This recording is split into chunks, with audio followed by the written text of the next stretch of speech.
الداخلية سابقا. أهلا بحضرتك معنا. وبداية، هل إصدار تشريعات لتقنين وضع أوبر وكريم ده ممكن يحل الأزمة؟ مساء الخير يا فندم، واهلا وسهلا بحضرتك وبالساده المشاهدين.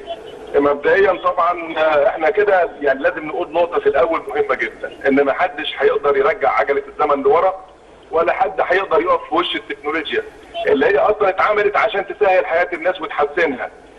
طبعا القرار اللي تم او التوصيه اللي تم بعمل تقنين اوضاع الشركات اللي هي زي اوبر وكريم، ده قرار صائب جدا جدا، وده خطوه في الاتجاه الصحيح.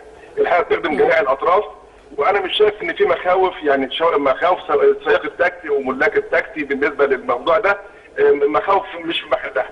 احنا عندنا في القاهره كل يوم في 25 مليون رحله نقل. للاسف النقل العام بياخد، يعني المترو بياخد 3 مليون و200 الف رحله، وهيئه النقل العام بتنقل 3 مليون رحله. النصيب الاكبر من الرحلات دي كله بيروح للميكروباص، وطبعا التاكسي ليه نسبه ضئيله جدا.